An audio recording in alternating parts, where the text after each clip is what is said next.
Шораяқтың омары жайлы айтатын болсақ, мен ол кісіге бел шөбере болып келем. Есімім Дінислам Тоқсанбаев, осы көшене Өрсінбеков атындағы Тұрманбет ауылындағы Жиенбай жырау үйірмесінде балдарға дәріс берем осы жыр термеден. Жайлы Омар атамыз айтатын болсақ, Омардың әкесі Шораяқ, ол кісінің азан шақырып қойған аты Көшен деген болатын. Ол кісінің Шораяқ атануы өзінің кейінгі інісімен бірге егін егіп жүргенінде қос тігіп, қамыс қостан қос тігіп алады дағы, сол бір күні келсе қос жанып атады, інісі ішінде қалып қояды. Сол інісін құтқарам деп жанып атқан отқа қарамай аяғы шор болып бітеді.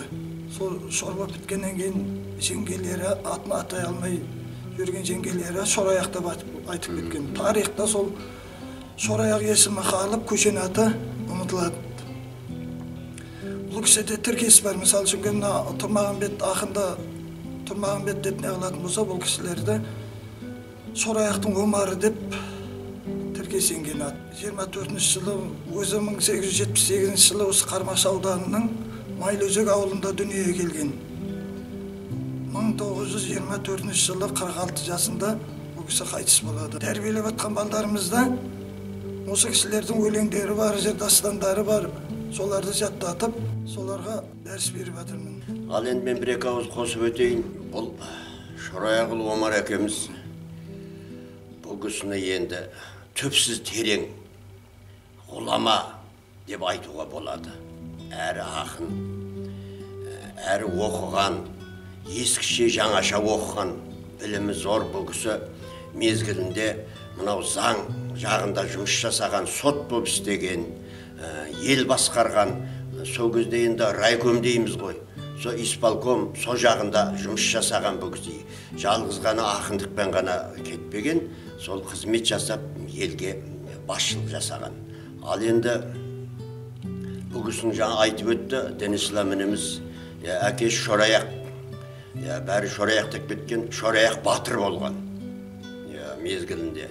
Мынау Қарақисық батырлардың ізінде жүрген.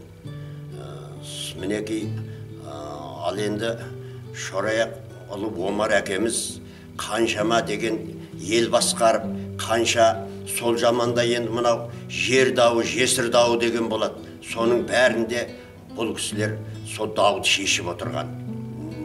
Ал енді менің бұл кісіге жақындығым, менің әкем Үрсенбек жырау, Үрсенбек жыраудың әкесі Жиенбай жырау.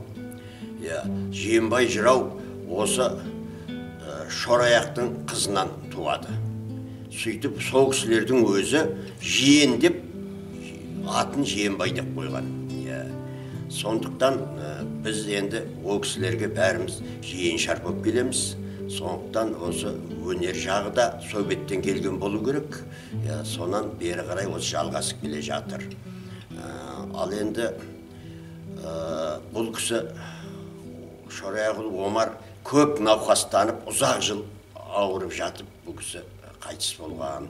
Бірақ сол ауырып жатса да қаншама сөздер жазып қалдырған артында, өсиет, қаншама нақыл сөздер. Өзінің жаңағы ауырып жатқанда өзінің ауруына жазғандары бар. Бұл науқас сірәменен үзбеді қол, талпынып құтылуға таппадым жол. Еткен ем, ішкен дәрі қонбаған соң, көңілдің әрбір түрлі қасіреті мол деп басталады мінекей. Сосын жалғыз баласы Шайқы Ташкентте оқып жатқан. Ол Шайқы да мынау Шиел ауданында сол кезде басшылық қызметтер атқарған, исполком дейміз сол кезде. Сөйтіп мынау атадан балаға жалғасқан бұл өмір осылай жалғасын тауып келе жатыр. Ал енді мен енді айта берсек бұл кісілер жөнінде әңгіме көп. Сондықтан мен бұл кісінің бір жазған өлеңін айтып жіберейін.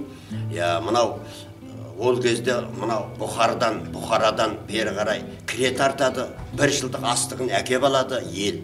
Соған кіре тартып кет, алып келатқан заттарын мына жолдағы тау елі дейміз, тау елі бай.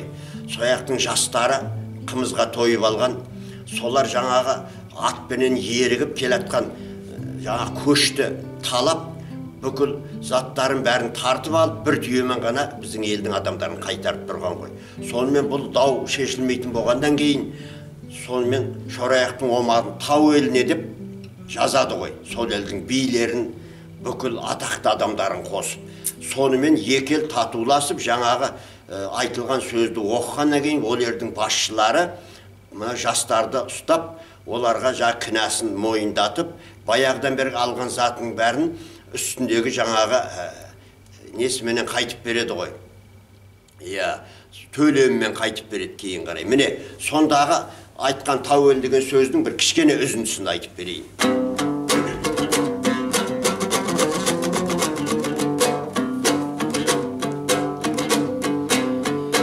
Қайқыдай қарамен бай мырза би сұмажал жаулекемнен тайдырған күй. Би досан уақытында сөнді жан олардай біте бермес ешкімге мый. Хабарың бар ма жоқ па? Қаспек затлар адават көбейіп тұр сырттан айқи.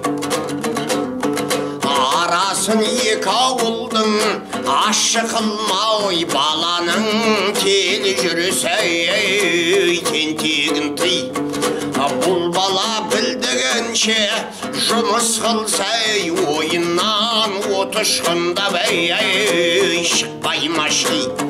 Аралап бастан аяқ басал қайтайып ерінбей қалқам үшін аттерін қи. Кетемен келді байдың арасында қайқының қам темелей жұмысын жи.